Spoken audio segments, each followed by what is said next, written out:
Hello' everyone, কি খবৰ আপোনালোকৰ? আশা কৰিছোঁ সকলোৱে ভালে আছে। আজি আমাৰ বহুত দিনৰ পুৰণি সপোন এটা পূৰণ হ'বলৈ গৈ আছে। সেয়া আপোনালোকে গম পাব যদিহে ভিডিঅ'টো শেষলৈকে চাই থাকে। যিহেতু শুভ কাম, সেয়েহে পোনপ্ৰথমে আমি শৰাই এভাগ আগবঢ়াৰ লগতে মা আৰু মই অকণমান নাম প্ৰসংগ কৰিলোঁ। আৰু তাৰ পাছত আমাৰ ঘৰৰ সকলোৱে মিলি আমাৰ সপোন তীৰ্থক কৰিবলৈ গৈ আছোঁ। আৰু এতিয়া চাগে আপোনালোকে ধৰিব পাৰিছেই ন মই কি সপোনৰ কথা কৈ আছোঁ? হয়, আপোনালোকে ঠিকেই ধৰিছে। ফাইনেলি আমি এখন কাৰ ল'লোঁ আৰু ইখনেই হৈছে আমাৰ সকলোৰে মৰমৰ গাড়ীখন। কেনেকুৱা লাগিছে কমেণ্ট কৰি জনাব। এয়া পাপাই ফিতা কাটিলে আৰু ফিতা কাটি হোৱাৰ পিছত কেক কাটিং হ'ল। এয়া মা পাপাক মই খুৱাই দিলোঁ আৰু কিছুমান নিয়ম কৰাৰ অন্তত ফাইনেলি আমাক গাড়ী চাবি গোটাই দিলে।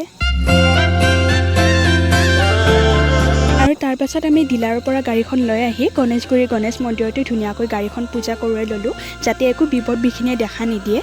আৰু তাৰ পাছত পূজা ওজা কৰি মেলি মিঠাই চিঠাই লৈ আমি সকলোৱে ঘৰমুৱা হ'লোঁ। আৰু ইফালে মাক মই দেখুৱাই আছিলোঁ যে বামুণটোৱে মোৰ ফুটটো বেকাকৈ দিছে, কিন্তু তোমাৰ ফুটটো ধুনীয়াকৈ দিছে। আৰু ফাইনেলি আমাৰ ঘৰলৈ গাড়ীখন আহি পালে আৰু মায়েও পূজা কৰি পেলাই ধুনীয়াকৈ গাড়ীখন আদৰি নিলে। আজিলৈ এইখিনিয়ে। লগ পাম আপোনালোকক নেক্সট এটি মিনি ভ্লগত। আজিলৈ আহিছোঁ তেন্তে, বাই।